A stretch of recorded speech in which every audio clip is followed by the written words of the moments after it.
Olá, pessoal, tudo bom? Eu vou estar corrigindo com vocês aqui hoje algumas questões de matemática. Então, vamos lá? Primeira questão, então, diz o seguinte. Observe os anos utilizados para esta pesquisa. Então, ele dá para nós um gráfico, tá? Com uma pesquisa, com o resultado de uma pesquisa. A variação da inflação oficial nos últimos anos em porcentagem. Em 2011, IPCA registrou o maior nível desde 2004. Então, ele dá aqui para nós todas as informações necessárias, certo? Ele fala o seguinte: o gráfico apresenta dados anuais da variação percentual da inflação. A soma dos números inteiros pares, que indica os anos em que foram coletados esses dados no gráfico, é apresentado por. Pessoal, uma questão muito simples. É isso que ele pede. Ele pede a soma dos números inteiros pares. Os números pares aqui no gráfico quais são? 2002, 2004, 2006, 2008 e 2010. Como ele fala número inteiro, eu não considero os valores em porcentagem, pois esses valores são números decimais. E como nós sabemos, número decimal não é um número inteiro. Então, eu vou somar aqui. 2002, 2004, 2006, 2008 e 2010. Temos 20, sobe 2, 3, 2, 4, 6, 8, 10. Portanto, 10.030. Letra C. Então, uma questão muito simples, muito fácil de ser trabalhada, né? Vamos para a questão número 2, então? Questão número 2. É importante para o desenvolvimento econômico de um país o acompanhamento de sua balança comercial, que envolve exportações e importações.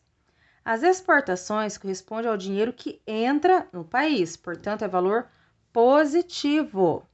Então, exportações, dinheiro que entra. Então, vou aproveitar que aqui no gráfico já tem exportação, vou colocar positivo.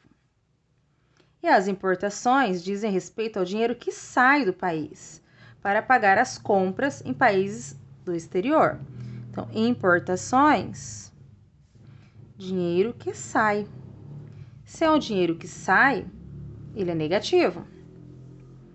No caso do Brasil, não é diferente, e foi feito um estudo da balança comercial ao longo dos anos. Então, temos aqui azul claro, exportações, azul escuro, importação. O saldo de uma balança comercial é calculado pela diferença entre exportações e importações. Isso também é importante. Diferença, como nós sabemos, é uma subtração. Então, eu tenho que fazer o quê? O valor da exportação menos o valor da importação. Disse que ocorre um superávit quando há mais exportações do que importações, ou seja, quando o saldo da balança é positivo. Então, já sabemos que quando o saldo é positivo, existe um superávit. Portanto, é possível afirmar que no Brasil, o ano em que incorreu o maior superávit. Então, ele quer saber o ano onde houve mais exportações do que importações e quando foi maior. Primeira coisa, eu vou analisar no gráfico aqui, quando que isso aconteceu? Quando as exportações foi maior que as importações. Então, vamos lá. 2010 saiu em conjunto. 2011, ok. Exportações maiores. Então, vou grifar aqui 2011. 2012, também. Exportação foi maior. 2013, 14 também não. 15, também não.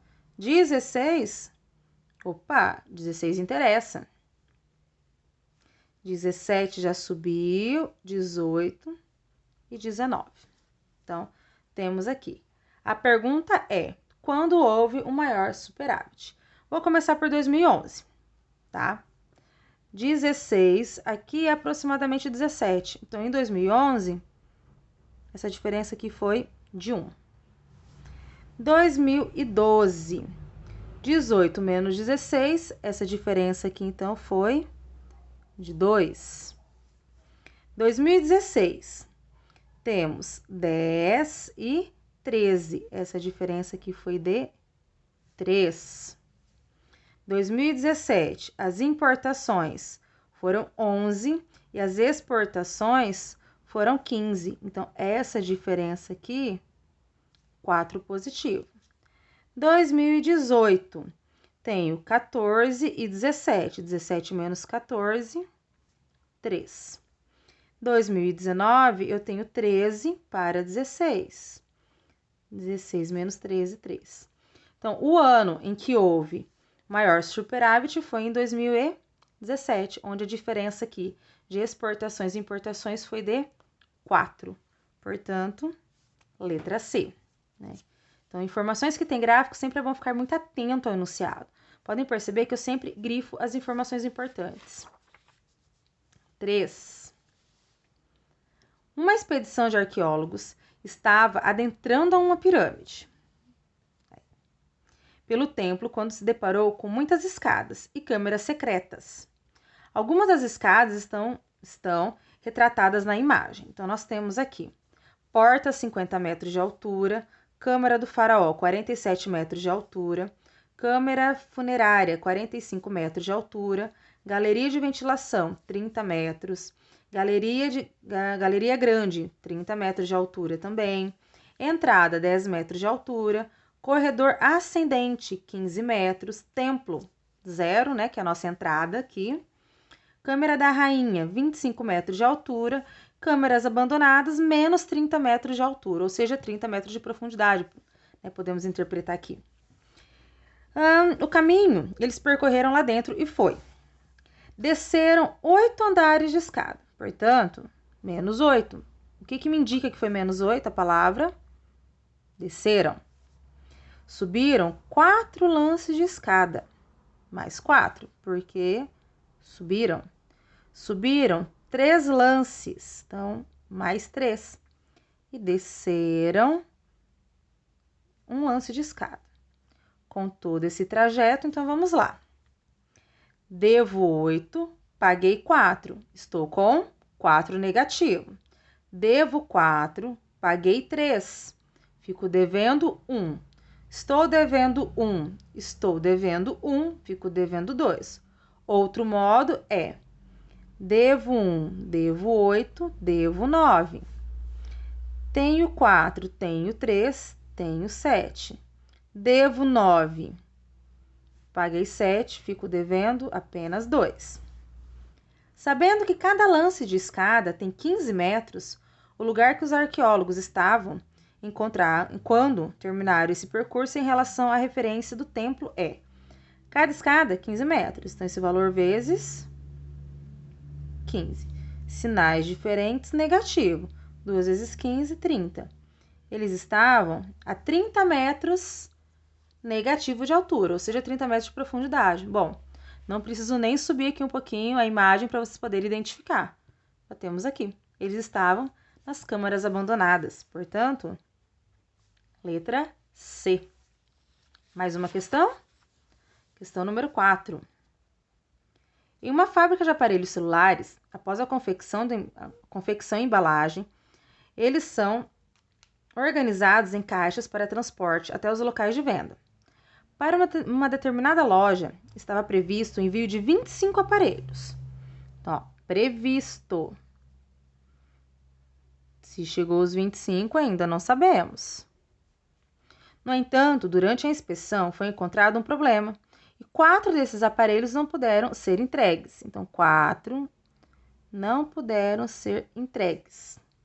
Para que haja a menor quantidade de celulares em caixa, com a mesma capacidade, em cada caixa deverá haver. Bom, tinha 25 aparelhos, 4 com defeito, então foram retirados esses 4.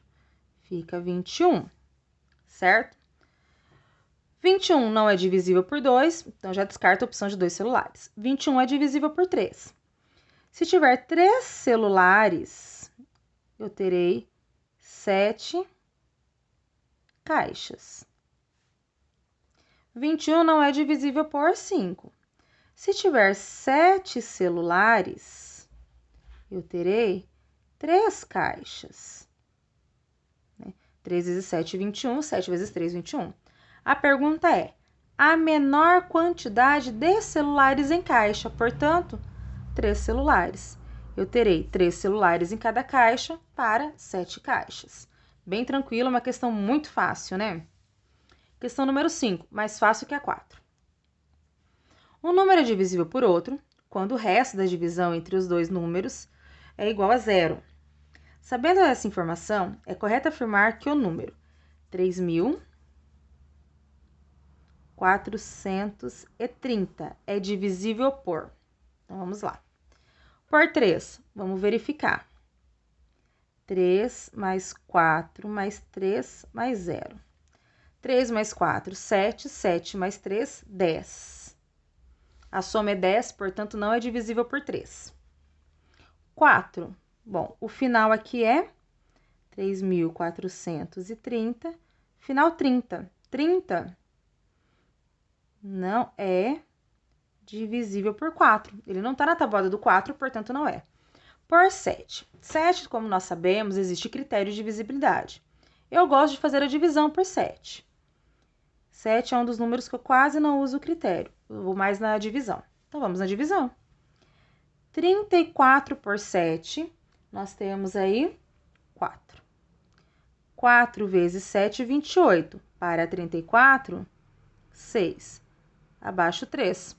63 dividido por 7, 9. 9 vezes 7, 63. Para 63, nada.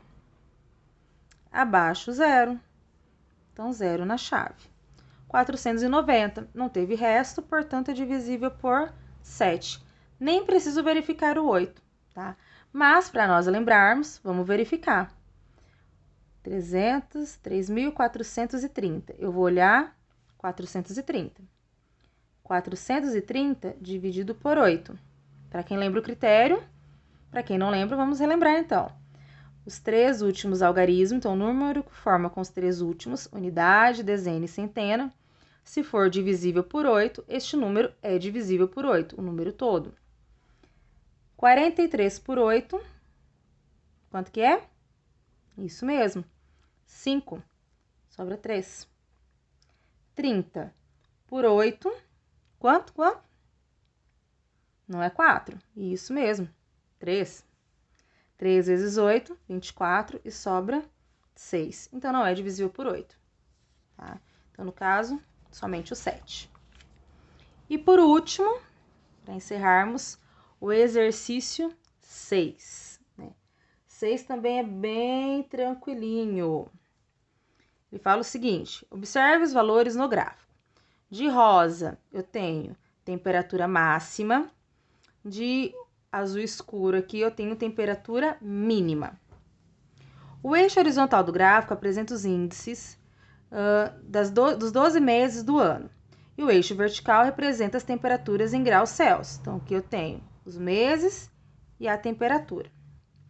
Observando esse gráfico, posso concluir que no mês de novembro, a temperatura máxima foi de aproximadamente. Então, vamos lá. Novembro, temperatura máxima em novembro foi aqui 16, ok? Temperatura mínima em novembro foi em 8. Então, a máxima 16, temperatura mínima 8 graus Celsius.